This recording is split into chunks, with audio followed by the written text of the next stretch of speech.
Welcome to Monthly Indonesia Economy Focus.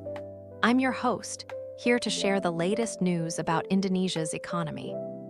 May 2025 was a month of ups and downs. The economy grew by almost 5% compared to last year, thanks to a big jump in farming. But factories had a tough time, and the country sold almost as much as it bought from other countries, leaving just a tiny bit extra, the smallest amount in 5 years. These mixed results are leading to big decisions about money and jobs. Today, we'll look at what's happening, talk about the central bank's choice to lower interest rates for the first time in a while, check how different parts of the economy are doing, see where investments are going, and figure out what this all means for Indonesia's future. In May, Indonesia's economy was strong in some ways, but shaky in others. The economy grew by 4.87% in the first 3 months compared to last year. That's a little slower than the 5.11% from the year before, and it even shrank by about 1% compared to the previous 3 months. But when we look closer, some parts did great while others struggled. Farming was the big winner, growing by over 10% compared to last year, the best it's been in a long time. Good weather and government help with fertilizers made farming awesome, helping people in rural areas earn more and keeping the economy steady when other parts were weak. Factories, though, had a rough month. A key measure of factory activity dropped to 47.4, which means they're making less stuff. This isn't just an Indonesia problem, it's happening all over because of global challenges. One surprising thing was that prices barely went up. They rose by only 1.6% compared to last year and even dropped a little from the month before. Cheaper food from all that farming and government help with energy costs made things easier for people to buy. But here's what got people talking. Indonesia sold almost as much as it bought from other countries, leaving just $150 million extra, the smallest amount since April 2020. This wasn't because sales were bad. It's because Indonesia was buying a lot more, like machines, showing it's planning for the future even with some tough times. The central bank, called Bank Indonesia, stepped in on May 21st.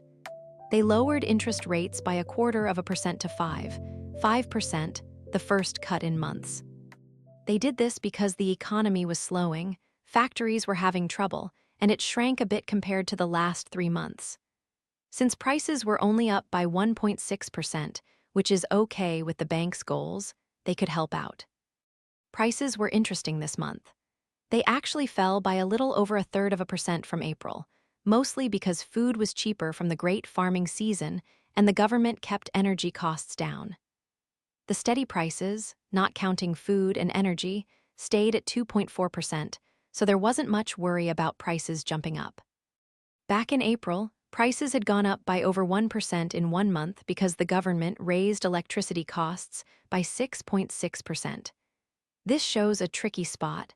They want to spend less on help, but also keep people happy. Jobs brought good news. In February, fewer people were out of work, only 76% because more folks got jobs. The economy added 3.59 million new jobs, especially in shops, farming, and factories. Even better, more of these were solid jobs with contracts, not just temporary ones. The average monthly pay went up to about 3.09 million rupiah, which is almost 2% more than last year. With prices staying low, people can buy more with that money. But the government had some money troubles. Tax cash dropped by 30% in the first 2 months of 2025, so they expect to spend more than they make, about 2.53% of the economy's size. This might mean cutting back or changing how they help, which could make it harder for people to spend. The rupiah, Indonesia's money, was worth about 16,293 to $1 by the end of May, even though the central bank tried to help it.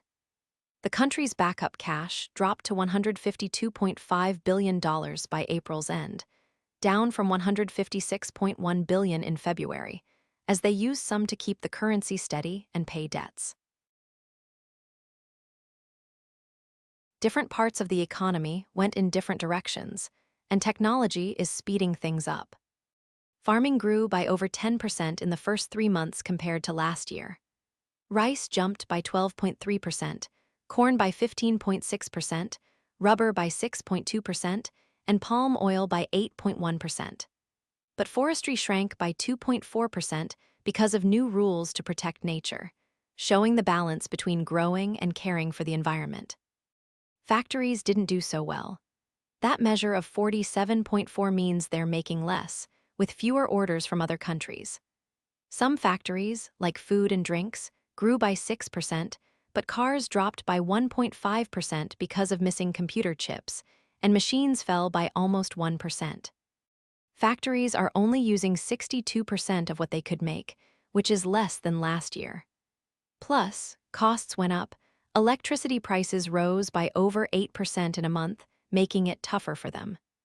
Services like shops and tourism kept things steady, growing by 5.6% in the first 3 months. Shops grew by 8.1%, transport by 6.9%, and tourism jumped by 12.5% with 4.2 million visitors. Tech services grew by 15%, showing how big digital stuff is getting. Banks grew by 5.2%, with loans up by almost 9%. People kept spending. Shop sales rose by 7.2% compared to last year, helped by better pay and low prices.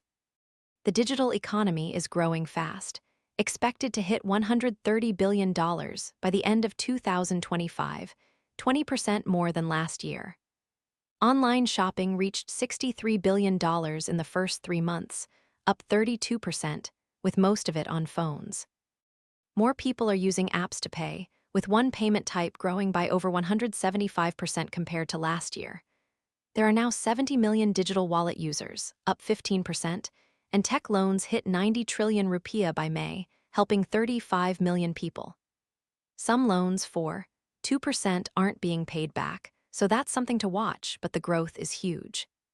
Tech startups got $1.2 billion in the first 3 months, including $150 million for a big money tech company, showing investors still like Indonesia, even when they're careful elsewhere. Let's talk about investments and how Indonesia's money flow is doing, both at home and with the rest of the world. Foreign companies poured a lot of money into Indonesia in the first 3 months of 2025, about $13 billion. That's a solid increase from last year, though a bit less than the nearly $18 billion from the last few months of 2024. This money went to key areas, a quarter of it to mining, a fifth to factories, and a good chunk to digital tech. Singapore led the way, followed by China, Hong Kong, and Japan. Some exciting projects got funded. For example, there's a massive nickel factory in central Sulawesi worth $1.5 billion, a new road costing $800 million, and a $500 million trade hub in Batam to boost business. Indonesian companies also stepped up, investing over $7 billion of their own money, which is a bit more than last year. More of this cash is heading to places like Kalimantan and Sulawesi, over a third of it, up from just over a quarter last time. This is great news for growing areas outside Java. Now let's look at trade. Indonesia sold goods worth nearly $21 billion, like palm oil and coal, which is up a bit from last year. But it bought almost as much, about $20.5 billion worth, especially machines from China and Singapore. That left a tiny extra amount from trade, just $150 million, which is really small. The rupiah, Indonesia's currency, ended May at about 16,300 to $1, even with the central bank's efforts to keep it steady. Why? Some money left the country because other places offered better returns, and there's worry about growing economies like Indonesia. The country's backup cash also dropped to around $152 billion, as the bank used some to support the rupiah and pay off debts. There's a chance the gap between what Indonesia earns and spends with other countries could grow, making it sensitive to global money changes. Globally, things are mixed. China's economy grew nicely, and the U.S. grew a bit, which affects what they buy from Indonesia. The U.S. put new taxes on metals, which hurt some sales. Prices for Indonesia's goods varied. Oil and coal prices dipped slightly, but nickel went up a bit, which helps since it's a big export. A few key signs show we can be hopeful, but need to stay careful.